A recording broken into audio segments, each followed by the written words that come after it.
Para mí es un honor presentarlo. El doctor Marco Antonio Retana es microbiólogo, es especialista en inmunología. Él tiene un posgrado en Administración de Servicios de Salud y otro en Educación con énfasis en Educación de Salud. El doctor ha sido jefe de la División de Inmunología del Hospital Calderón Guardia durante muchos años y cuenta con una vasta experiencia en un tema que es un poco controversial, pero que también es de suma importancia, ¿verdad? Que es el uso de marcadores tumorales para lo que es diagnóstico, pronóstico y seguimiento de cánceres. Entonces, le damos una fuerte bienvenida al doctor Retana. Bueno, muchísimas gracias, doctor Retana, por estar con nosotros. Bienvenido. Bueno, muchas gracias, doctora. Bueno, muchas gracias por la invitación y gracias a todos los que están presentes, ¿verdad? Es un gusto compartir un momento de la tarde con un tema que es bonito, que es interesante, el de los marcadores tumorales y que eh, no se hace, son de las herramientas que hay de laboratorio que muchas veces hay como una zona de gris ahí entre el uso adecuado, ¿verdad? Entonces, siempre es bueno resumir algunas cosas, algunos apartados relacionados con el tema, y entonces de eso trata el día de hoy, que primero que todo hablar un poco de lo que son los marcadores tumorales, cuáles hay, ¿verdad? Más disponibles a nivel comercial, hablando de marcadores tumorales séricos, ¿verdad? Marcadores tumorales séricos, porque también existe la posibilidad de trabajar mucho a través de histoquímica, inmunohistoquímica, algunos de estos marcadores y otros marcadores ya propiamente en los tejidos, ¿verdad? Partiendo de la salvedad, el diagnóstico de cáncer es biopsia, ¿verdad? Ese es el diagnóstico y todo lo demás que ande por ahí es presuntivo, es indicio, ¿verdad? Pero el punto importante del diagnóstico se hace a través de servicios de patología, en el caso de los tumores sólidos. Entonces, en la primera parte vamos a hablar un poco de esas generalidades y después me voy a detener a hablar precisamente sobre el CA15-3, que es el de mama, ¿verdad? El CA15-3, que es interesante y le quise dar un poco, me van a disculpar, no sé si por lo que le gusta a uno, la parte de inmunología, hablar un poco sobre la estructura de lo que es la mucina, eh, qué es lo que le pasa a la célula y por qué eventualmente nos puede servir el 15-3 o 1, ¿verdad? O varias nomenclaturas que tiene, para el pronóstico de metástasis sobre todo, ¿verdad? Y algunas otras cosas. Entonces, me gustaría también que si alguno tiene alguna intervención de participar o alguna consulta, con mucho gusto lo hagamos, ¿verdad?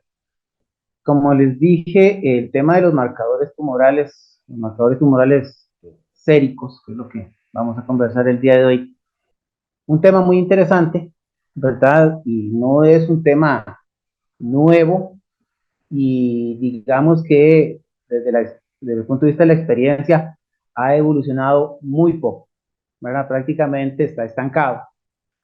Eh, por las mismas debilidades que tiene lo que es el marcador tumoral como tal.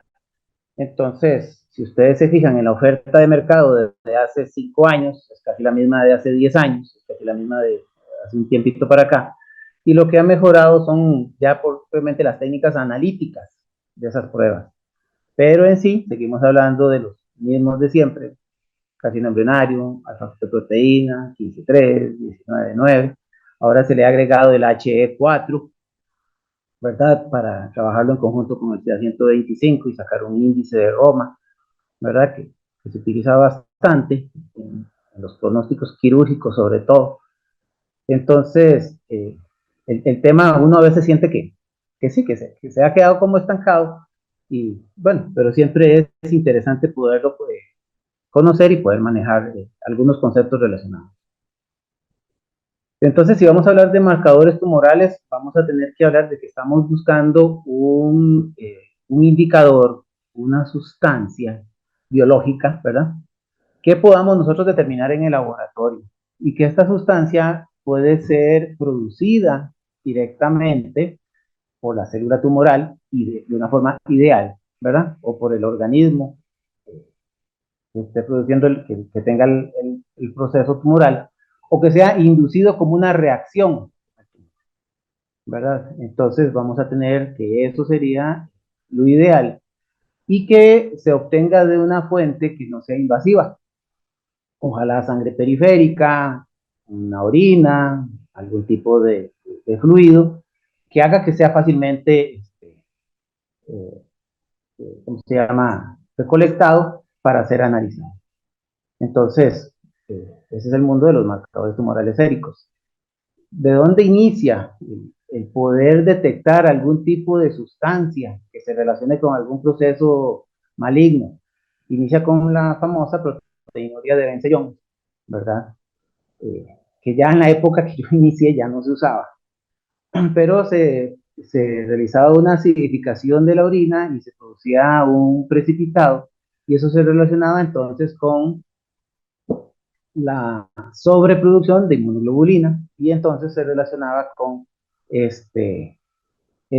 mieloma, ¿verdad? Entonces, digamos que esta es la primera sustancia que se trató de establecer como relacionado directamente como producto de las células transformadas. Luego viene un periodo grande de tiempo donde se empiezan a caracterizar una serie de hormonas, de enzimas, ¿verdad? Y se van describiendo que en algunas situaciones, en algunas poblaciones, se pueden observar alteradas, aumentadas, ¿verdad? Entonces aparecen la fosfatasa alcalina, la gonadotropina coriónica, que son de las primeras que se tratan de relacionar con estas enfermedades malignas.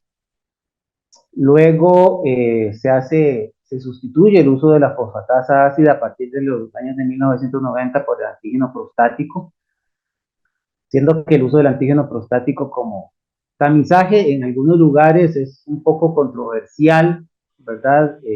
Nosotros lo tenemos instaurado en nuestro sistema de salud a partir de los 50 años o a partir de los 40 años si hay algún antecedente o si la persona es de raza negra, y que tiene su valor como toda prueba de tamizaje si se hace todos los años, ¿verdad? Y en el momento en que usted lo pierda, pierde sensibilidad, igual que cuando se deja de hacer un Papa Nicolau, por ejemplo, se deja pasar un tiempo, entonces la sensibilidad de la prueba se va a perder. Ya en los años de 1963 se estudian los hepatocarcinomas y se descubre la alfa-fetoproteína y el antígeno carcinoembrionario poquito después relacionado con colon, ¿verdad? Como unas moléculas que, si lo vemos así, tienen más de 50 años, ya van para 60 años, ¿verdad? Y prácticamente su aporte se sigue utilizando de manera muy específica. Entonces, si vamos a hablar de lo que son los marcadores tumorales, vamos a tener que clasificarlos primero. Y se pueden clasificar siguiendo dos criterios. Un criterio basado en su origen y otro criterio basado en su utilidad desde el punto de vista de sensibilidad y especificidad clínica, ¿verdad? No analítica, sino clínica. Entonces, si vamos a hablar con base en su origen, deberíamos de tener sustancias que idealmente fueran producidas por las células tumorales, ¿verdad? Y que ojalá fueran producidas únicamente por células tumorales y no por células normales. A esto se les denominaría, ¿verdad?, derivados del tumor o inducidos, o que fueran inducidos por la presencia del tumor. Dentro de estos, ¿verdad? Tenemos el carcinoma urinario, la fagocitoproteína, el antígeno prostático y la hormona gonadotropina coriónica, ¿verdad? Que van a ser entonces producidos por las células tumorales, pero no son producidos exclusivamente por las células tumorales o células transformadas. Luego vamos a tener las sustancias que van a ser producidas como reacción al proceso tumoral. Y aquí tenemos también que proteína C reactiva, que ferritina, por ejemplo, o algunas interleuquinas, se van a elevar como reacción al proceso tumoral, pero no exclusivamente a solo procesos tumorales. Entonces ya aquí es donde empieza a darse la situación de que van a haber una serie de eventos no tumorales, no cancerosos, que van a elevar estos marcadores, que son los que están disponibles. La otra forma de clasificarlos es por su utilidad clínica. Como les dije aquí, está relacionado con el concepto de sensibilidad y especificidad clínica. Sabiendo que la sensibilidad clínica, ¿verdad?, se va a definir como esa capacidad que va a tener este marcador tumoral de identificar positivamente a las personas, ¿verdad?, que tengan la enfermedad. Y la especificidad sería que descarten a las personas que están sanas, o sea que efectivamente están sanas, el marcador tumoral va a estar normal o negativo, si es el caso, y en la sensibilidad el marcador va a estar positivo relacionado con el proceso, ¿verdad? Entonces aquí es donde empiezan a darse también situaciones importantes con los falsos, pero falsos negativos o falsos positivos, como les digo, relacionados con el aspecto clínico. Desde el punto de vista analítico, no son falsos porque efectivamente están midiendo algo que está presente, ¿verdad? Entonces, hay que diferenciar esas dos situaciones. Y entonces empiezan a aparecer estudios, empiezan a aparecer tablitas, datos de referencia, donde se establecen valores denominados de referencia o valores normales, ¿verdad? Valores poblacionales en estudios que se hacen muchas veces con relativamente poca cantidad de participantes que se consideran sanos, ¿verdad? Libres de la enfermedad que se está tratando de estudiar y se establecen entonces lo que se denominan los valores de referencia, ¿verdad? Pero entonces vamos a tener una enorme cantidad de situaciones que elevan esas sustancias en ausencia de el cáncer, ¿verdad? Y entonces pueden haber situaciones fisiológicas como el embarazo, ¿verdad? O otras patologías de origen, digámoslo, o de curso benigno, temporal, ¿verdad? O algunas situaciones más crónicas que pueden producir una elevación en los marcadores tumorales.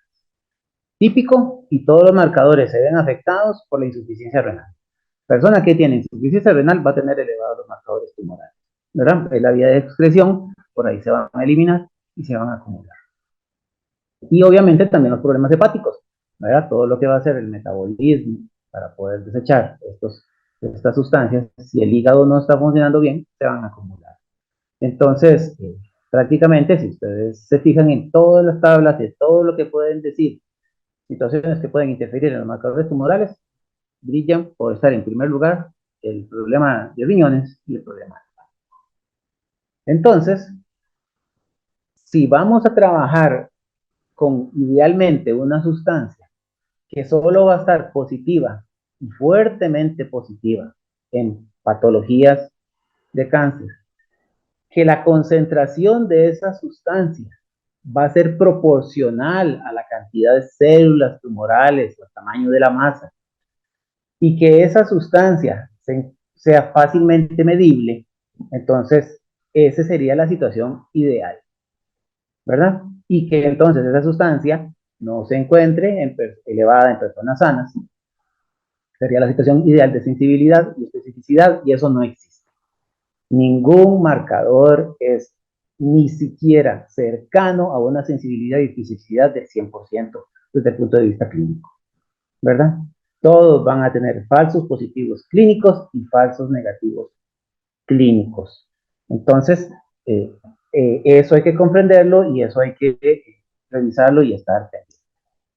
Entonces, siguiendo un poco con la temática de los marcadores tumorales y la forma de poderlos clasificar, ¿verdad? Vamos a tener que el primer grupo, lo ideal sería tener marcadores tumorales de una elevada especificidad y sensibilidad. O sea, que esté presente fuertemente en los casos de cáncer y en las personas sanas estén en concentraciones bajas o indetectables o normales sin, digamos, alguna situación de reacción cruzada. Y estos son dos situaciones que son muy puntuales. Calcitonina para el asunto de la tiroides y la subbeta cuantificada en hombres y el cáncer de testículo. Nada más. Son las únicas dos que pueden ser más o menos catalogadas como lo ideal: alta sensibilidad, alta especificidad. La inmensa mayoría de los marcadores tumorales comerciales entonces recaen en los de especificidad y sensibilidad variable, que ni siquiera se puede decir media, alta, baja, sino que es completamente variable. Es dependiente de la persona, de su función renal, de su función hepática, de la enfermedad de fondo que tenga, del estadio que tenga la persona. Y entonces sus valores pueden ser muy distintos entre una persona y otra. Y ahí están todos los marcadores tumorales que estamos acostumbrados a ver: el antígeno prostático, la alfa-fetoproteína, el carcinogénico, el CA125, el 15-3, que es el que vamos a hablar un poquito más en fondo, la enolasa, ¿verdad? El de células escamosas, que es el, aquí yo creo que en Costa Rica prácticamente nadie lo hace, y entonces recaemos en eso. Entonces vamos a tener una determinación cuya interpretación se tiene que acompañar de una gran cantidad de criterios clínicos adicionales, y que ella por sí sola no puede, ¿verdad? Ser diagnóstica o ser utilizada, como se llama, como un indicador fuerte de evidencia de que algo relacionado con cáncer está sucediendo. A excepción, como les digo, de la sospecha cuantificada en hombres y el cáncer de testículo, que es como es una emergencia quirúrgica prácticamente, y elevaciones muy altas de la calcificación. Y los de baja especificidad. Recuerden que la especificidad es relacionada con de estar normal si no hay enfermedad. Y entonces vamos a tener que estos marcadores son dependientes del estadio también, y que inclusive en etapas avanzadas de la enfermedad pueden estar normales o disminuidos, ¿verdad? Entonces, la utilidad todavía es más restringida de los marcadores tumorales. ¿Cómo se interpreta un resultado de un marcador tumoral? Primero que todo, saber que ninguna guía establece, a excepción del antígeno prostático, prácticamente, ninguna guía establece que los marcadores tumorales son usados para tamizaje poblacional. Ninguna, ¿verdad? Las evidencias son muy contradictorias para usarlos como pruebas de tamizaje, y van a depender también el alcance que tengan con la prevalencia de las enfermedades en las poblaciones, ¿verdad? Entonces, digamos que va a depender mucho de la prevalencia. Pero por lo general, ninguna guía va a recomendar que como prueba de tamizaje se hagan marcadores tumorales. Entonces, ¿quién debería hacer su marcador tumoral? Un marcador tumoral se debe de hacer cuando hay sospecha clínica, ¿verdad? De una masa, de una radiografía que salga sugerente a algún tipo de masa, un ultrasonido, un abultamiento en una mama, algo que haya un soporte clínico. Lamentablemente nosotros vemos cosas como control en las solicitudes médicas, pérdida de peso en solicitudes médicas, y viene la lluvia de marcadores tumorales, ¿verdad? Y esa no es la razón de ser. Entonces nosotros muchas veces nos ponemos un poco quisquillosos que en la solicitud de EDUS venga un diagnóstico asociado con el marcador que se está utilizando, ¿verdad? ¿Y cuál es la idea? Si no es que ya viene un paciente de la consulta de oncología, de la consulta de oncología médica, oncología quirúrgica, un paciente que ya viene de urología, un paciente que viene de, de ginecología, ¿verdad? Entonces, digamos que ya ahí hay una situación de un paciente que ya está en el camino de determinar qué es lo que está sucediendo. Pero en personas sanas, en personas sin enfermedad aparente, la utilidad es demasiado reducida. Y por el contrario, hacerse un marcador tumoral y que dé normal o que dé negativo, da una falsa sensación de seguridad, ¿verdad? como diciendo, me hice marcadores tumorales, todo está bien, ¿verdad? Yo he oído, por ejemplo, gente que dice, ay, es que me hice el CA15-3, y entonces es para no irme a hacer la mamografía. Yo, ¿cómo que no para irse a hacer la mamografía? Eso era lo que se tenía que hacer, ¿verdad? Por ahí era que tenía que empezar. Es que me hice el antígeno prostático y me dio normal, entonces me salvé de irme a hacer el TAC. ¿Cómo?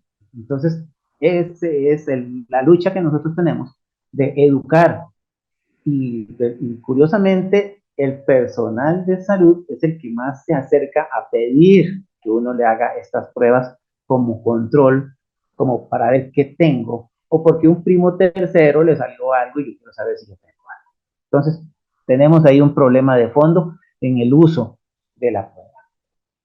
Entonces, una persona que ya llegue y que bajo una situación justificada, razonada, fundamentada, se hace un marcador tumoral, entonces ahora sí, ¿cómo vamos a discriminar si esa elevación es significativa o no? Lo primero es, obviamente, cuánto da el valor del marcador tumoral. ¿Cuál es el resultado que se obtiene? Y si los marcadores tumorales están orientados a que su mayor utilidad es hacia la enfermedad avanzada, para ver el monitoreo del tratamiento, para buscar recidivas, ¿verdad? O riesgo de metástasis, entonces las elevaciones son grandes, son amplias, ¿verdad? Estamos hablando de valores que duplican, triplican el valor normal, ¿verdad? Que esa es otra cosa. Es que el marcador, me hizo un marcador tumoral y me dio 3.5, me hizo un antígeno carcinorario y me dio 3.5. Y lo normal es hasta 3.4. ¿Qué tengo? Y entonces ahí empieza uno a decirle, bueno, ¿y usted por qué se lo hizo? Por hacérmelo, por hacerlo. Entonces, por ahí empezamos mal. Las elevaciones tienen que ser muy, muy grandes, ¿verdad? Estamos hablando que, por ejemplo, en el carcinoma urinario, que los valores normales de referencia andan entre 3 y 4, según el método, para arriba de 20 es cuando la evidencia es fuerte. Fumadores lo van a tener en 5 y 6 sin ningún problema y son fumadores, por eso lo tienen alto, ¿verdad? Entonces, hay que tener como criterio eso. Cuando ya vemos nosotros marcadores tumorales en el rango de cientos o de miles, sí, efectivamente, ¿verdad? El proceso está instaurado y muy difícilmente una situación fisiológica o patológica benigna lleva a unas elevaciones tan marcadas de estos marcadores. Entonces, el primero es cuánto da. El segundo es descartar las patologías benignas. Y aquí es donde está como la parte más difícil, porque hay tantas patologías benignas, hay más patologías benignas que elevan los marcadores que patologías malignas, ¿verdad? Y entonces se tiene que empezar a analizar qué es lo que está sucediendo, sobre todo cuando hay discretos aumentos en el marcador tumoral, ¿verdad? Y lo primero, función renal y función hepática, para ver cómo están esos marcadores que pueden, esas dos situaciones, justificar o explicar más bien estas elevaciones moderadas de los marcadores. Y lo otro es ver el cambio en el aumento del marcador tumoral. Muestras seriadas es lo ideal. Muestras seriadas pre-tratamiento y post-tratamiento para ver si va aumentando, se relaciona fuertemente con un proceso canceroso. Si se mantiene estable, si las variaciones son muy pocas, tiende a ser un proceso benigno, ¿verdad? Entonces, lo que se hace es realizar 2 o 3 determinaciones con la misma metodología, es importante, y sobre todo en marcadores que son muy sensibles como el antígeno prostático, de que los valores, sobre todo post-tratamiento, las elevaciones moderadas, pequeñas, los cambios brindan mucha oportunidad de acción temprana, y otros, digamos que no son tan estrictas esas elevaciones. Entonces, siempre se tiene que hacer en el mismo lugar o por lo menos con el mismo método para mantener esto y que solo vaya a ser la variabilidad biológica la que explique los cambios. Cada cuánto se monitorea entonces en esos casos de elevación un marcador tumoral. Entonces, va a depender de la vida media, ¿verdad? Las hormonas van a tener una vida media mucho más baja que una proteína, pero entonces, en promedio, se dice que esperar unas 2 semanas entre una medición y otra, y que estos cambios deben ser superiores a un 20% para ser significativos, ¿verdad? Si se mantienen en un 10, en un 5%, prácticamente inclusive puede ser variabilidad biológica o la variabilidad del método también, dependiendo de la incertidumbre que se tenga. Entonces, esos tres criterios son los que el clínico, ¿verdad? Como un instrumento más de apoyo a toda la información que se le brinda, ¿verdad? Maneja la cantidad del antígeno prostático, el descarte del marcador tumoral, perdón, el descarte de patologías benignas y la velocidad de cambio, el aumento, el delta que se da en el control eh, evolutivo de la medición de las ventajas y desventajas. Yo diría que más desventajas que ventajas. Lo ideal sería tener una sustancia que detecte en las etapas tempranas todos los tipos de cáncer que se puedan tener la capacidad, ojalá en sangre, en orina, en algo que sea fácil recoger, de recolectar y de analizar, y esto no sucede, ¿verdad? Lo que sucede es que la realidad de los marcadores tumorales se utilizan en pacientes que ya prácticamente tienen un diagnóstico de cáncer y que se les va a dar un seguimiento, va a ayudar a valorar los tratamientos, ¿verdad? Y las respuestas que se tengan a esos tratamientos. Entonces, la utilidad real es el monitoreo del tratamiento y la detección de recidivas a través de los cambios en los valores de la concentración de la analítica. Eso como dentro de lo que debería de ser un marcador tumoral, ¿verdad? ¿Cuáles tenemos disponibles? ¿Verdad? Tenemos alrededor de 10 marcadores tumorales disponibles comercialmente, séricos, bajo una enorme variedad de analizadores, de equipos, ¿verdad? Partiendo de situaciones que son muy similares entre ellos. Estos marcadores tumorales son líneas de monoclonales ya definidas, ¿verdad?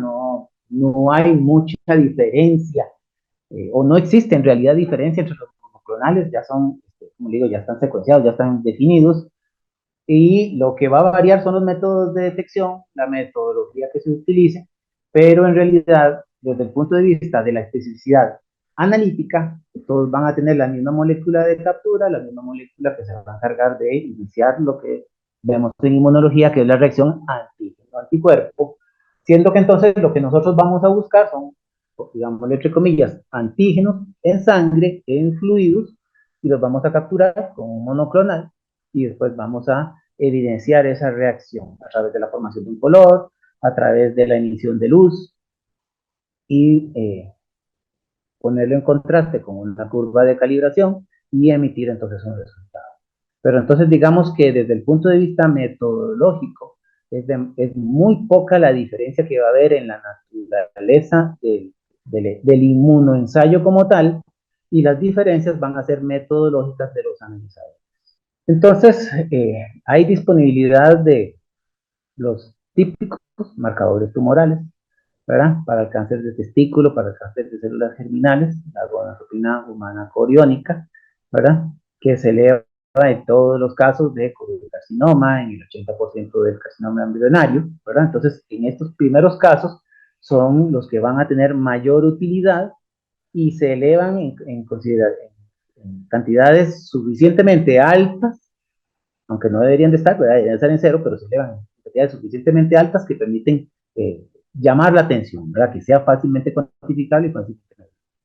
Saber que estamos ante una hormona que tiene una vida media aproximada de 36 horas, entonces ya sea que lo utilicemos para monitoreo de mujeres o de embarazos, pérdidas, ¿verdad? El monitoreo debe ser cada 24 horas para dar tiempo a la depuración de la hormona en sangre, ¿verdad? Y si se eliminó un tumor del todo, ¿verdad? Se debe dar aproximadamente una semana de tiempo eh, posterior a la cirugía, ¿verdad? Al tratamiento que se esté dando. Que eso también es importante. A veces nos llegan muestras que dice post cirugía 48 horas, post cirugía 24 horas. Va a estar elevado y eso puede producir ahí una incertidumbre sobre por qué está elevado si ya se hizo la remoción del tejido y hay que dar tiempo. ¿Verdad? La alfa-fetoproteína también se envía junto con la gonadotropina humana, Aquí vamos a tener que tiene una vida media más alta, no es una hormona, ¿verdad? Es una proteína, y va a tardar bastante en normalizarse, ¿verdad? Hasta 21 días tarda en normalizarse. Entonces, todos esos tiempitos son los que uno tiene que tener ahí como disponibles para brindar la información de cada cuánto se tiene que poder realizar pruebas en la. En el caso de gonadotropina coriónica y alfa-fetoproteína en situaciones de testículo, células germinales de testículo, está muy bien estratificado los riesgos y los pronósticos según la concentración que se mida de esas dos sustancias. Entonces, como les digo, ¿se acuerdan en la diapositiva donde les dije? Los que se acercan más a lo ideal son estos dos, es por esto. Porque además de que se elevan cuando no deberían de elevarse, en el caso del testículo, su elevación se puede relacionar bastante bien con el pronóstico, ¿verdad? Y eso es de los pocos marcadores que lo pueden ofrecer. Y fácilmente se va a ver una disminución para poder evaluar la respuesta. Con cáncer de mama, vemos que las guías prácticamente ponen ahí en algún rinconcito el 15-3 para el seguimiento, ¿verdad? No lo ponen para el tamizaje. Generalmente todo el paquete que se envía está relacionado con receptores de estrógeno, receptores de progesterona, ¿verdad? Y algunas sustancias, algunos otros marcadores que se envían, ¿verdad? Y ya todo lo que va a ser la inmunohistoquímica, el análisis de biopsias, de tejidos, ¿verdad? Todo lo que se pueda obtener a través de aspiración con aguja, las técnicas que permiten propiamente llegar a un diagnóstico correcto y preciso, siendo que entonces el 15-3 está indicado, ¿verdad? Para lo que va a ser estratificar algún nivel de riesgo, nivel pronóstico, ¿verdad? Y el seguimiento al tratamiento. De ese vamos a hablar un poquito más adelante. Cáncer gástrico, también tenemos un par de marcadores tumorales que se pueden realizar. Entre ellos está el CA19-9, ¿verdad? Que su uso también es complejo, ¿verdad? El CA72-4 también son, por ejemplo, el CA72-4, si se come chile picante, se eleva, ¿verdad? Entonces, inclusive, hasta en las instrucciones que habría que darle al paciente, es decirle, no coma chile, no coma comidas irritantes, porque le puede elevar, pero volvemos a lo mismo, esas elevaciones sutiles, ¿verdad? Que causan como mucha angustia en la persona que no puede darle una interpretación correcta a esa elevación sutil o leve. Próstata tal vez es el marcador que más ampliamente se utiliza y que en el sentido de que muchos sistemas de salud lo tienen incorporado como una prueba de tamizaje temprano, hay cierta, ¿cómo se llama? Eh, Experiencia o conclusiones respecto al antígeno prostático y su limitado impacto en disminuir la mortalidad, ¿verdad? En el caso de cáncer de próstata. Entonces, digamos que ustedes se van a encontrar criterios de que dicen no hay que tamizar, otros dicen sí, que hay que tamizar, si se tamiza, eso sí, que sea todos los años, ¿verdad? Con el mismo método, y en otros lugares, inclusive hay lugares que le dicen a la persona cuando se va a hacer un chequeo, sobre todo donde tenemos sistemas de salud privados y seguros, se le dice, se le va a hacer un antígeno prostático si usted quiere, si usted lo permite, si usted lo solicita. Pero sepa qué, y entonces ahí viene como, si le da entre tal y tal valor, usted tiene una esperanza de vida de tanto tiempo. Si le da entre tal y tal, de tanto tiempo. Usted acepta eventualmente que esto involucre aumentarle las primas de su seguro. Entonces hay gente que dice, no me lo voy a hacer. Y hay gente que dice, sí, me interesa porque hay un antecedente familiar, por alguna situación que tenga, y acepta hacerse el antígeno prostático. Muy relacionado, y tal vez en algunos momentos no se hace, cuando la persona está cercana o tiene una ventana de 10 años antes de llegar a la esperanza de vida, y si ya no tuvo cáncer de próstata, digamos que ya no se tamiza por antígeno prostático a partir de los 70 años en algunos lugares, porque la historia natural de la enfermedad, ¿verdad? Da la evidencia de que si la enfermedad va a iniciar en esas edades tan tardías, en realidad la persona es más posible que fallezca de otras causas. Y no se crea incertidumbre, no se crea angustia, ¿verdad? Por un diagnóstico de este. Pero bueno, como les digo, hay mucha controversia con el asunto del antígeno prostático, ¿verdad? Y su utilidad, ¿verdad? Importante saber que el antígeno prostático también tiene situaciones benignas. Es una enzima que es parte de la sección seminal, ¿verdad? Es una proteasa, su función es licuar el semen. Entonces, cuando hay eyaculación, ¿verdad? Puede salir a circulación periférica una mayor concentración de antígeno prostático y que va a tener una vida media o una alteración de hasta por 72 horas. Importante también, si una persona ha sufrido algún tipo de proceso inflamatorio, eh, un masaje prostático de algún tipo, decirle que hay que esperarse algún tiempo, ¿verdad? Y en muchos lugares suelen hacer en conjunto un urocultivo con el antígeno prostático, ¿verdad? Para descartar algún tipo de infección que esté produciendo irritación de la próstata, ¿verdad? A través del paso de los leucocitos por la uretra y que eso puede estar explicando las elevaciones del antígeno prostático. Y ahí entra también a formar parte lo que es el antígeno prostático libre y la evidencia que existe de relacionar procesos benignos si hay cierta concentración de antígeno prostático libre con respecto a otros niveles de concentración y que ya el asunto no se oriente hacia lo benigno, sino hacia procesos malignos. Biopsia de próstata, ¿verdad? Va a depender de los valores, de los tactos que se tengan, de la velocidad, esto es importante, dependiendo del método. Si se hace todos los años y el aumento es de mayor a 0.75, ya amerita ver qué es lo que está sucediendo. En valores absolutos, ¿verdad? Recuerden que se trabaja con porcentajes también. Por eso la importancia de hacérselo bajo el mismo método, porque la variación es pequeña, en realidad, para que dé una alerta. Y si lo que se hizo fue una cirugía radical, todavía más razón para tener un método con una muy buena sensibilidad analítica, que detecte pequeños cambios de una manera muy amplia. Por eso cuando se cambia de método de realizar las pruebas de antígeno prostático, hay que avisar. Y bueno, también el antígeno prostático, como les dije, dependiendo de los valores que tengan, están las tablas de riesgo, ¿verdad? La posibilidad de ya tener procesos extraprostáticos, ¿verdad? Cuando ya hay concentraciones por arriba de 20. Y entonces, como les dije, en estos consentimientos y esto le van a decir a la persona, bueno, ustedes que lo tengan tal y tal valor, no le va a decir que no tiene, pero su riesgo va a estar limitado. Hay toda una serie ahí de interpretaciones que son muy interesantes con respecto al antígeno prostático. Su utilidad, ¿verdad? En el diagnóstico temprano de recidivas, por eso necesitamos un método con una muy buena sensibilidad analítica, ¿verdad? Y su uso seriado, ¿verdad? Como prueba de tamizaje, una vez al año, y como prueba de seguimiento va a ser según lo que se establece en las guías post-tratamiento. Pulmón, pulmón tenemos que hay por ahí un par de marcadores tumorales, ¿verdad? Tal vez el que más se hace por ahí es el cifra 21.1, relacionado con células pequeñas, ¿verdad? Células indiferenciadas, carcinoma indiferenciado de células pequeñas, ¿verdad?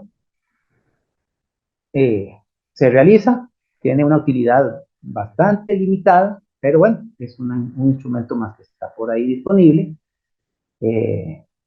Ninguna guía aconseja utilizar el cifra como marcador de tamizaje pulmonar. Prácticamente este regloncito en amarillo para todos los marcadores pulmonares. Colon, carcinoma embrionario y CA19-9, ¿verdad? También se pueden hacer. También tiene una sensibilidad baja, ¿verdad? Como prueba de tamizaje no va a funcionar muy bien y aún así en estadios avanzados hay hasta un 65% de pruebas que van a salir normales, ¿verdad? Siendo que la prueba que sí existe la afectación del cáncer en colon. Entonces, nuevamente, no se aconseja su uso en el diagnóstico precoz. ¿Qué es lo que se hace? si el paciente ya tiene el diagnóstico, se evalúa cuál marcador tumoral tiene elevado pre-tratamiento y con ese se utiliza para dar el monitoreo post-tratamiento. Eso es lo que, la utilidad, ¿verdad?, que se va. En el caso de recidivas, el carcinoma embrionario, ¿verdad?, de colon, las guías lo recomiendan para realizarse cada 2 o 3 meses, ¿verdad? Y conjunto con el CA19-9 no hay un aporte enormemente significativo, se podría hacer el seguimiento solo con carcinoma embrionario, mejora un poquito la sensibilidad clínica en un 5% si se hacen en conjunto. Pero ya el 19-9 solo no funciona ni siquiera para el se hace solo carcinoma embrionario. Utilidades de este carcinoma embrionario en colon, ¿verdad? El valor predictivo pronóstico, ¿verdad? Preoperatorio, ¿verdad? Para ver como un instrumento más para catalogar y clasificar correctamente el paciente y su riesgo a futuro. Páncreas, que es un enorme problema, ¿verdad? Es muy silencioso y tiene una clínica muy pronta, rápida y muy dura, muy difícil, ¿verdad? El CA19-9 en estadios iniciales va a ser baja, ¿verdad? No tiene como gran utilidad en su diagnóstico, en realidad no la tiene ningún tipo.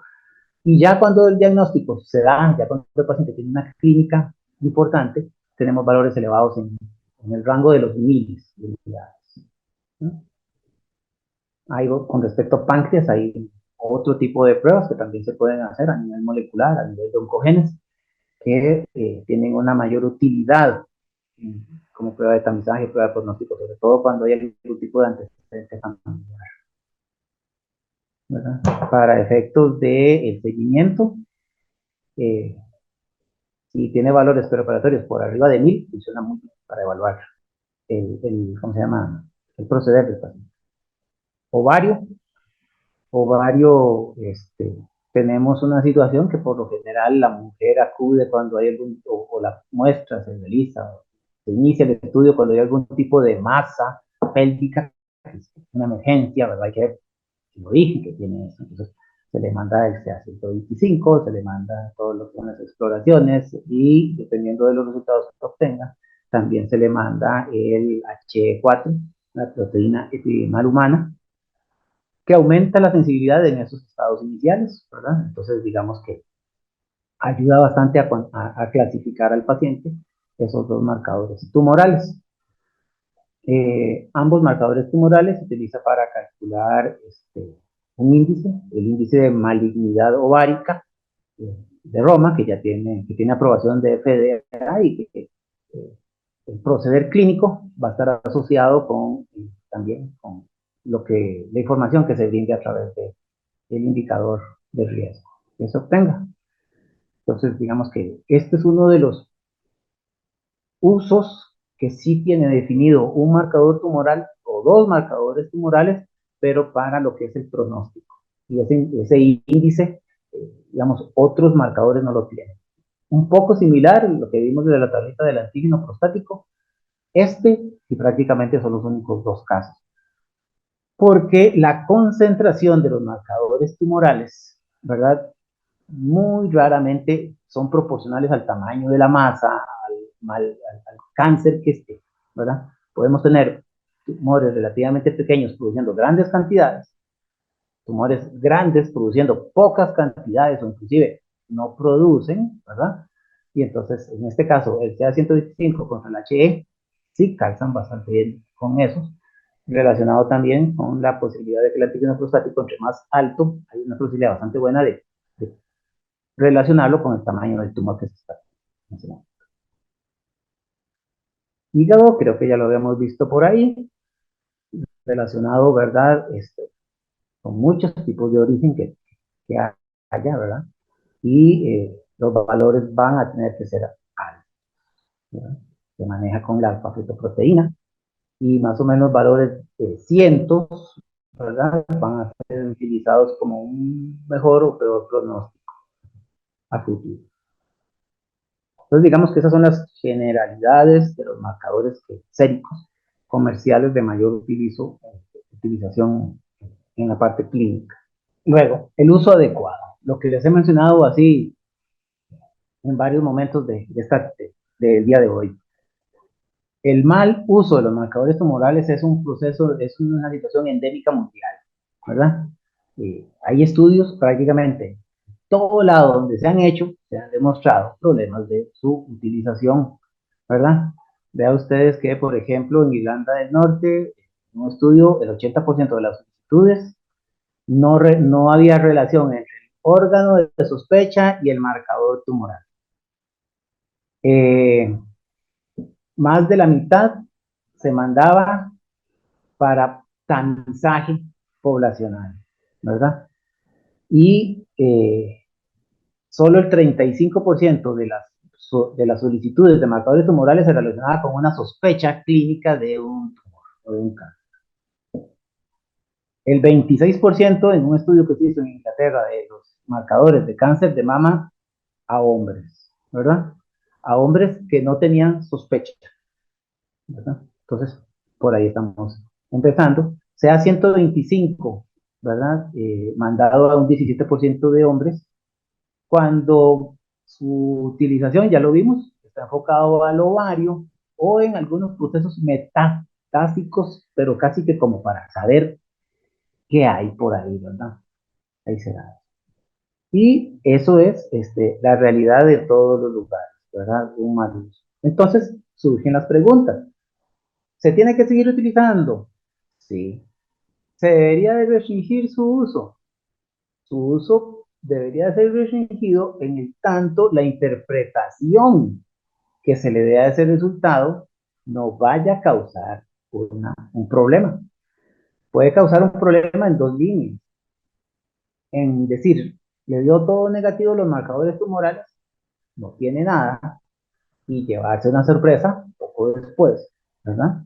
O por el contrario, así, personas con mínimas elevaciones de antígenos o de marcadores tumorales, sin sospechas clínicas que sustenten eso, más bien lo que pueden hacer es saturar servicios, donde entonces se envían toda una serie de análisis adicionales, ¿verdad? Y lo que debemos descartar son patologías benignas en primer lugar.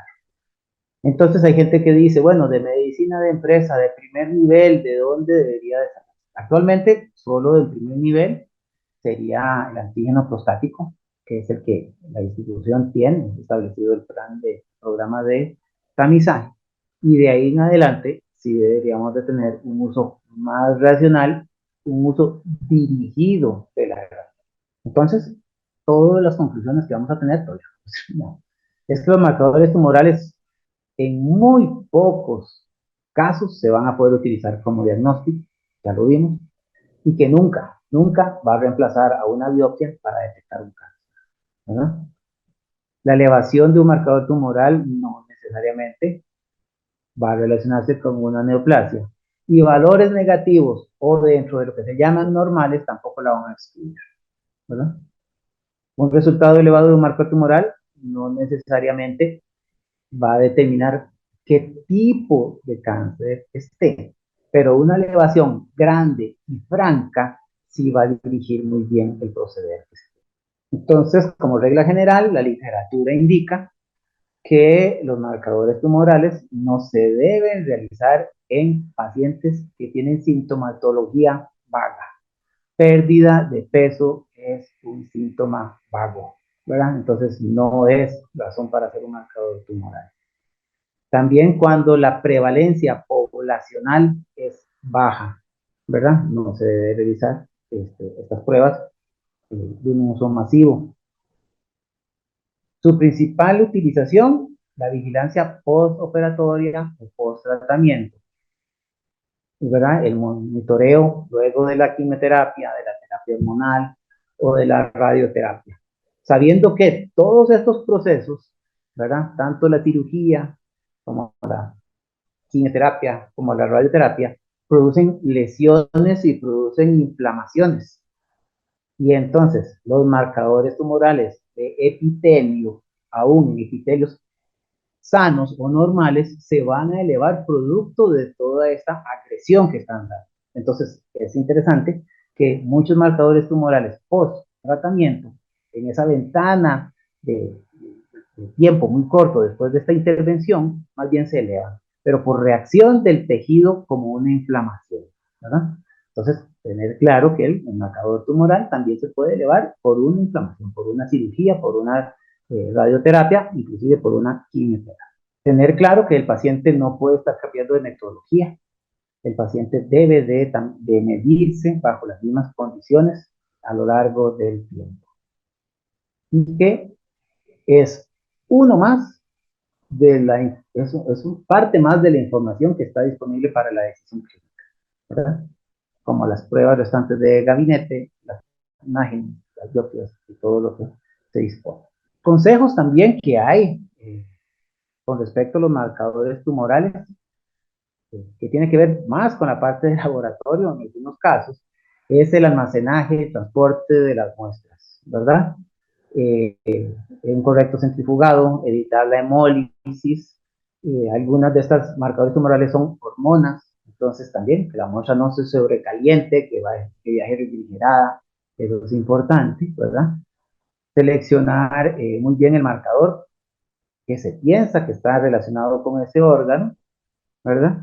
Y tener toda una serie de guías que nos puedan ayudar a estratificar los riesgos. Ahora voy a hablar un poquito más sobre lo que es el CA15-3 y el cáncer de mama y entender un poco la naturaleza del 15-3 y de dónde viene. Entonces, no sé si hasta el momento hay algún tipo de... Con el índice Roma, viera que más bien la utilización del índice Roma está relacionado inclusive con la decisión quirúrgica de hasta dónde avanzar, ¿verdad?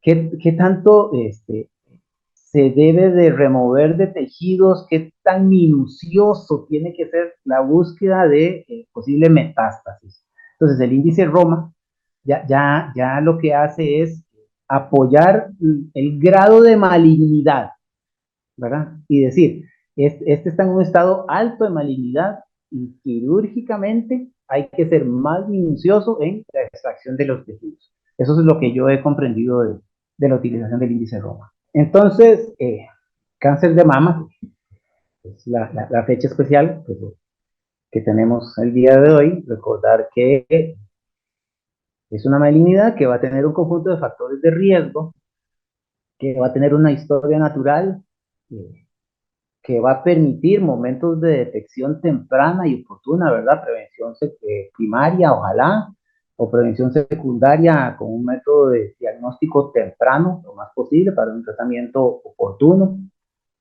y que se van a dar los casos en los cuales se escapan de esas etapas de prevención y se va a caer en el proceso patológico, y lo ideal sería detectarlo en las etapas más tempranas y en el cual los tratamientos son más eficientes. Entonces tenemos una gran cantidad de factores o determinantes de la enfermedad y el establecimiento de grupos de riesgo que van desde situaciones ambientales, ¿verdad? Porque, por ejemplo, el fumado tiene que ver siempre con todo, hasta situaciones muy propias de la genética de la persona y la posibilidad de contar con algún gen predisponente, ¿verdad? Es importante que son situaciones predisponentes o que pueden aumentar la susceptibilidad de la persona a desarrollar determinada patología, ¿verdad?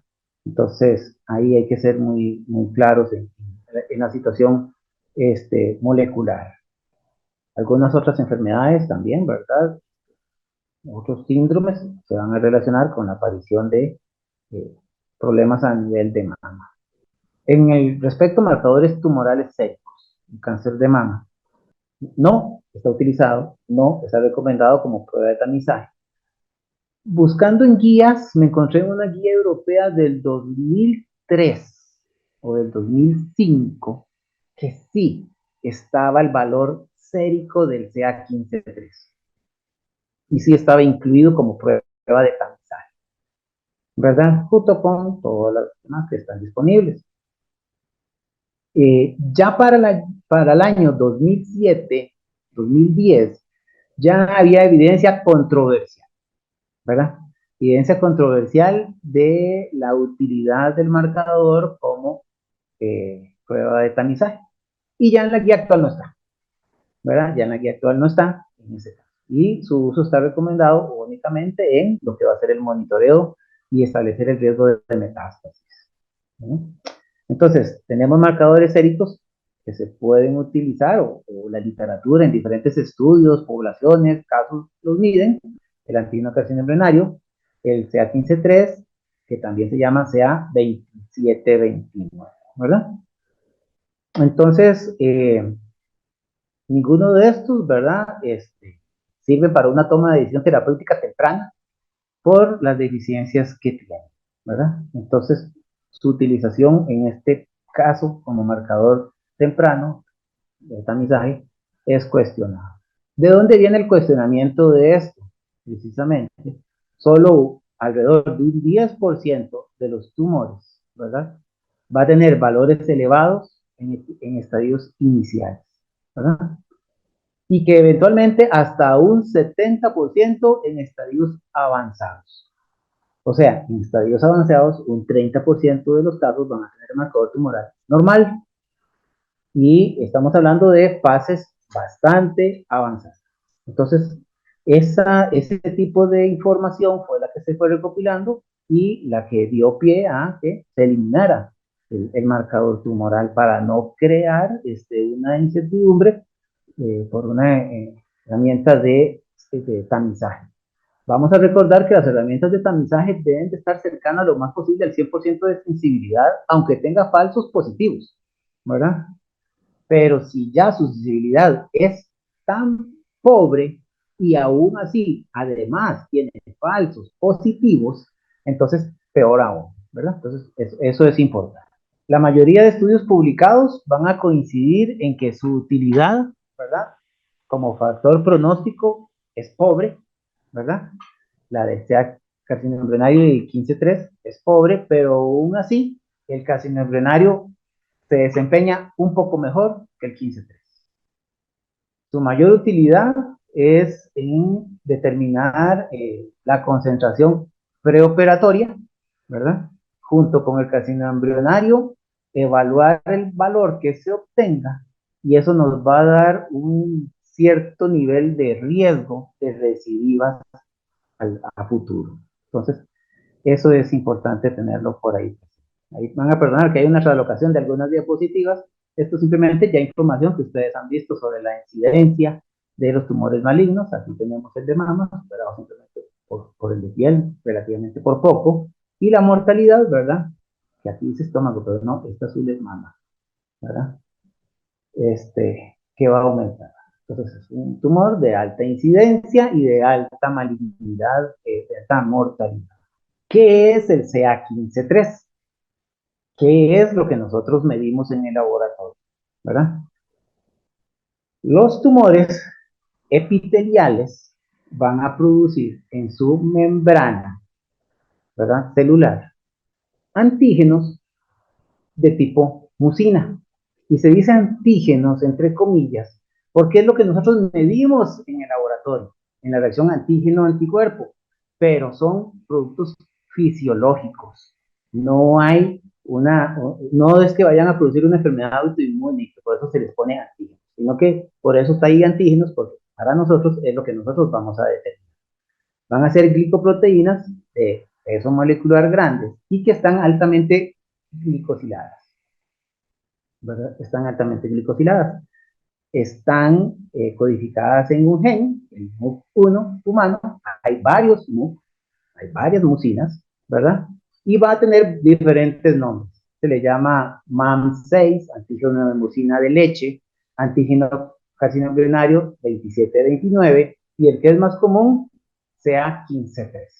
Todo eso es lo mismo. ¿Qué es eso? Va a ser entonces lo que nosotros vamos a medir en sangre. Volviendo a el criterio inicial que vimos, que un marcador tumoral ideal debería de ser una sustancia que produzca solamente la célula tumoral, aquí no. Eso es producida por la célula normal epitelial. que esa célula, que esa sustancia debería de producirse solo en células malignas, entonces no se va a dar, ¿verdad? Y que van a haber procesos benignos que pueden fácilmente aumentar la expresión de esa mucina. Entonces, eso es lo que está sucediendo, ¿verdad?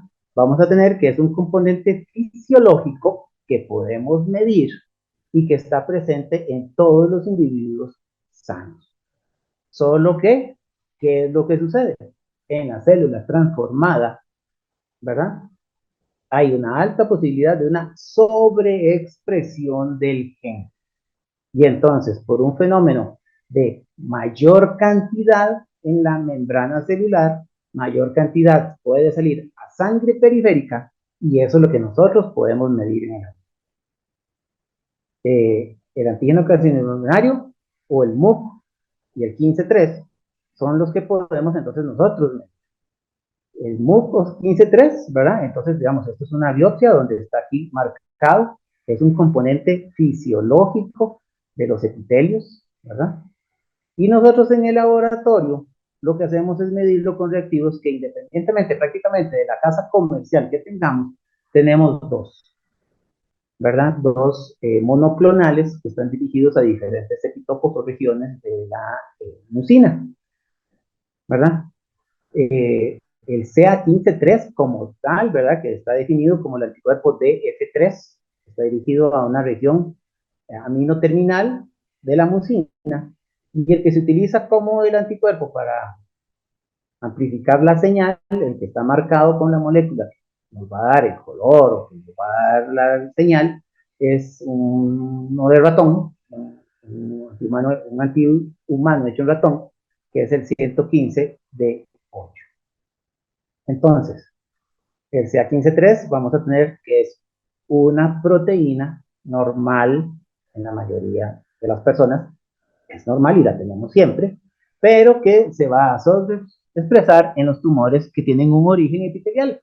Y muchos tienen origen epitelial. Colon, mama, ovario, pulmón y páncreas prácticamente pueden tener en estadios avanzados hasta un 80% de casos elevados del mismo marcador, ¿verdad? Y esto es la mucina, esto es el MUC, esta es la membrana celular, tiene un dominio intracelular, es un receptor, ¿verdad? Entonces produce una cascada de señales. Y tiene una cola citoplasmática que está altamente glicosilada, ¿verdad? Entonces, los marcadores que nosotros utilizamos, el monoclonal que vamos a utilizar, lo que va a hacer es reconocer esta cola aminoterminal, una secuencia de 20 nucleótidos aquí, y es el que vamos a utilizar como molécula de captura, ¿verdad? Esto es una molécula normal. Cuando la célula se transforma, cuando hay una alteración en el gen también, ¿verdad? Y se va a dar la sobreexpresión, se da una pérdida de la glicosilación también. ¿Ven aquí? Todo lo que eran las glicosilaciones normales se van perdiendo y entonces ya hay una transformación. ¿De qué sirve el MUC? El MUC es como un lubricante, el MUC es un protector de los epitelios, ¿verdad? Es como una gelatinita que está ahí, ¿verdad? Y que es su principal razón ser protectora de la célula, protectora de la membrana celular de los tejidos. Y que entonces cuando hay transformación, hay una sobreexpresión y una pérdida de polaridad, que eso lo vamos a ver dentro de un ratito. Y entonces la molécula cambia. La molécula ya no es la misma, ya no es una cadena sana, digámoslo así, sino tiene una serie de cambios. Entonces, en una célula normal, tiene el MUC bien establecido, ¿verdad? Y buenas colitas glicosiladas, nos ayuda como mecanismo de resistencia, ¿verdad? Es parte del sistema inmunológico también, ¿verdad? Porque produce un material que hace que la célula sea menos atacada, ¿verdad? Por el ambiente, por otros patógenos, porque sea más elástica el movimiento de los epitelios y que no sea tan fácilmente atacada por enzimas que pueden hidrolizar membranas. Algo que es interesante es que estas colitas glicosiladas sirven como anzuelos, como señuelos para patógenos. Entonces el patógeno no entra en la célula, queda anclado aquí, y estando anclado acá, le da tiempo al sistema inmunológico de reconocerlo y atacarlo a él. Entonces vean ustedes que cuando también se pierde esa capacidad, se afectan muchas funciones de la célula normal. Ayuda a lubricar la superficie, ¿verdad? A mantener hidratada, es como un filtro que está ahí, ¿verdad? Y ayuda mucho a que las células epiteliales estén adheridas entre ellas y que entonces se mantenga intacto o lo más intacto y conservado posible el epitelio. Cuando se daña, ¿verdad? Cuando la expresión del MUC se altera, cuando el 15-3 se está sobreexpresando, ven ustedes que aquí, además de que, digamos, está en una cierta cantidad y bien glicosilado, se sobreexpresa y mal glicosilado, entonces ya la celulilla va a tener ya un comportamiento patológico. Ya entonces esa célula, si es de pulmón, si es de mama, por ejemplo, va a tener afectación. Ya una célula transformada, ya el MUC va a intervenir en lo que es el proceso pro y antiinflamatorio, ¿verdad? Precisamente por la pérdida de la glicosilación, va a afectar la farmacodinámica y va a efectuar acciones de inhibición de medicamentos y medicamentos dirigidos contra el cáncer. Le va a servir como un mecanismo de resistencia a los medicamentos. Y algo que es interesante es este proceso que ahorita lo vamos a ver, que se facilitan los procesos para que esta célula, que es originalmente epitelial, gane la posibilidad o adquiera la posibilidad de volverse metastásica y de liberarse del epitelio y poder migrar, ¿verdad? Cosa que no lo debería hacer. Y que también tiene inhibidores, ¿verdad? De apoptosis y produce factores de crecimiento también para revascularizar el microambiente del tumor, ¿verdad? Y que las condiciones estresantes de ese microambiente del tumor sean más favorables para la vida de esa célula transformada, ¿verdad? Entonces, nada más para recordar un poco de lo que dice esa diapositiva y lo que 15.3 que nosotros medimos está sucediendo, ¿verdad? Va a tener funciones de señalización, recordemos, tiene una cola intracelular que va a tener afectación sobre el crecimiento celular y la proliferación, la metástasis y la apoptosis, ¿verdad? En pacientes que tienen esclerosis múltiple también hay afectaciones del MUC y en este caso inhibe las células dendríticas. Puede funcionar como un toll-like receptor y entonces ser un inmunoregulador también. Puede interactuar con macrófagos y regula el reclutamiento inflamatorio celular, ¿verdad? Va a afectar, ¿cómo se llama? La migración de células y entonces el sistema inmunológico, digamos que no se va a acercar tan bien ahí. Y interviene en esto, que tal vez es lo más importante a nivel de lo que sucede en la célula, la transición epitelio-mesenquimal. Las alteraciones del MUC entonces hacen que la célula epitelial normal, que está unida a un sustrato, que tiene uniones entre las células y tiene una polaridad, se va transformando poco a poco en una célula que puede llegar a liberarse del epitelio, ¿verdad? Perder la polaridad, perder la unión célula-célula sin ningún tipo de problema, ser resistente a esos cambios y poder migrar. Y esta célula es la que potencialmente es la célula metastásica. Está documentado que alteraciones en el MUC1 afecta, como les dije, la farmacodinámica, ¿verdad? Afecta el ingreso del medicamento en la célula, ¿verdad? Inclusive se ha visto que en algunos tumores la eficacia de la radioterapia se ve disminuida cuando se logra identificar estas mutaciones. Tiene la posibilidad de regular factores asociados con invasión y metástasis. La célula transformada va entonces a secretar y a llamar células proinflamatorias, inhibe otras, ¿verdad? Se produce el factor de crecimiento beta, promueve la angiogénesis, entonces ese MUC1 su sobreexpresión hace que ese microambiente se vuelva menos estresante, menos faltante de oxígeno. La célula entonces se vuelve más resistente a las condiciones ambientales de ese microambiente que son difíciles porque no es una situación normal, y se produce también crecimiento vascular endotelial. Entonces, todo eso está relacionado con el MUC. Va a intervenir sobre genes, sobre inhibición, afecta lo que es la acción del cisplatino en la generación de apoptosis, ¿verdad? Entonces, es muy interesante, a mí me llama mucho la atención que esa sustancia que nosotros podemos determinar en el laboratorio y relacionarlo con el estadio y con el pronóstico es precisamente porque esa sustancia afecta un montón de procesos, ¿verdad? Afecta un montón de procesos.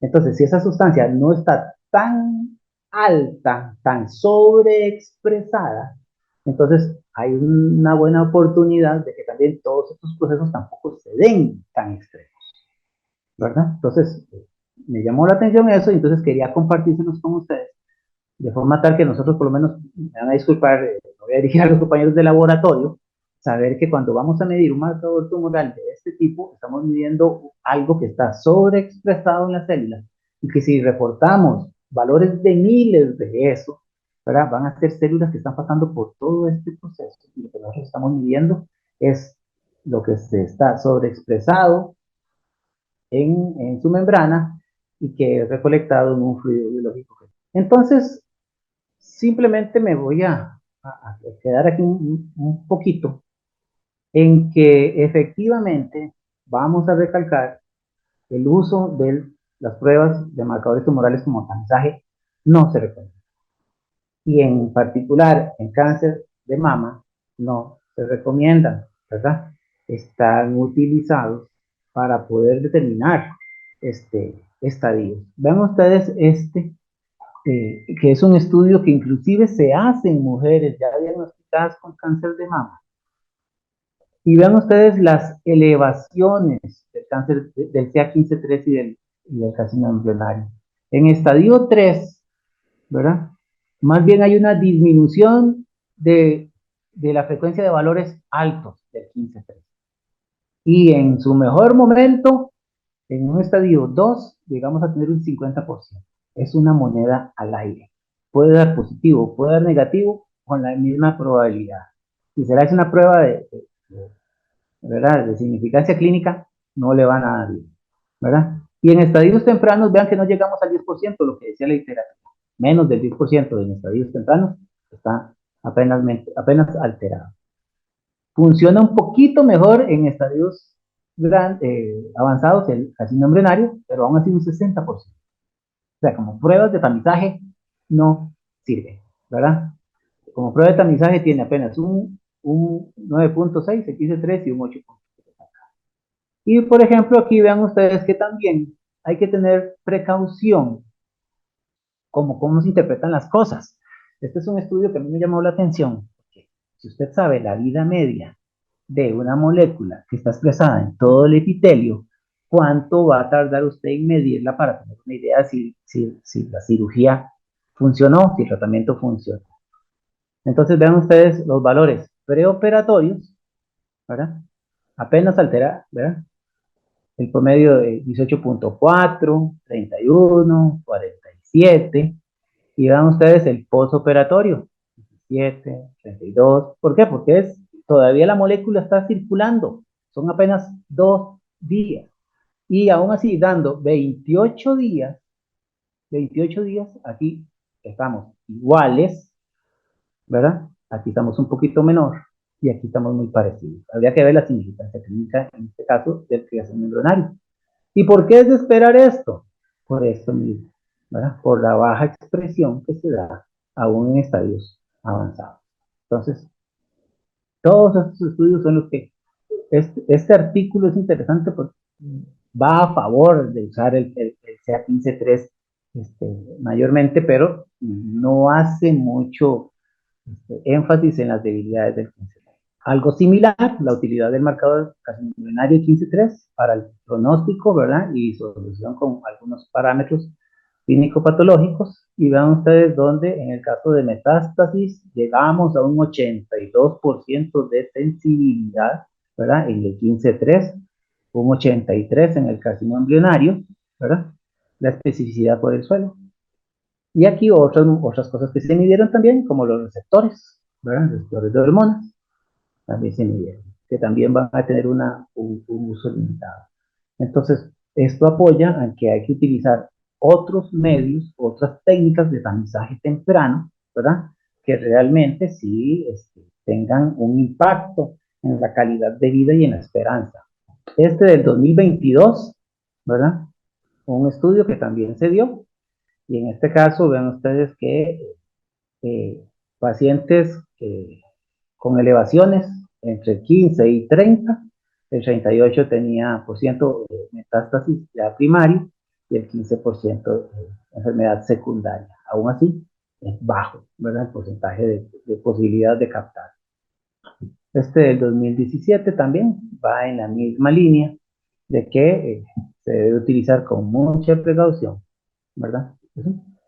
En general, la conclusión que tenemos es que la utilidad de los marcadores tumorales, en específico el 15-3, y el antígeno carcinoembrionario para cáncer de mama es contradictoria, en el sentido de que inicialmente la evidencia era prometedora y después, en términos de sensibilidad y especificidad, que por eso les hablé al principio de que tenía que ser en un marcador tumoral, ¿verdad? Y ninguna guía, ninguna asociación internacional apoya, ¿verdad? Que se utilice como factor de tamizaje, ¿verdad? Y que va a ser utilizado, ¿verdad? La evidencia confirma su utilidad como un marcador pronóstico y de seguimiento a lo que se espera. Tampoco tenemos que ir muy lejos, ¿verdad? Para leer un poco y cuando compremos reactivos, tomarse el tiempo de ver qué dice el fabricante, ¿verdad? Y ver también qué tenemos que aprender. En este caso, este es el inserto del reactivo que estamos utilizando, ¿verdad? Y esto es importante. Se debe usar junto con otros métodos clínicos para monitorear el cáncer de mama. Los cánceres no mamarios, en los que se han observado valores de 15-3 elevados, el cáncer de pulmón, de colon, páncreas, hepático, ovario, valores de 15-3 no están elevados. La mayoría. Entonces, quería cerrar con eso, ¿verdad? De que, así como la ventaja de nosotros en la institución es tener reactivos que son IBD, que han pasado por ensayos clínicos, que se saben los valores esperados, las utilidades, los usos. No, cerrar con eso, de que nosotros en el laboratorio tenemos que tomarnos el tiempito de ver la letra menuda, ¿verdad? De las cosas que nosotros hacemos, para poder también transmitir una buena información al clínico, al paciente, inclusive, dependiendo del ámbito en que estemos, ¿verdad? Con certeza, ¿verdad? Con un sustento de, de la evidencia y no dar miedo si no es necesario, ni tampoco dar esperanzas de que no tenés nada porque te dio normal, ¿verdad? Y vaya y siga su vida. No, tenemos que hacer promoción de la salud, ¿verdad? Y la promoción de la salud va destinada en un montón de cosas, ¿verdad? En cuenta chequeos, revisiones, estilos de vida, todo el asunto, y si estamos en momentos de prevención, ¿verdad? Tenemos que tener cuidado de una buena interpretación de las herramientas que tenemos en el laboratorio.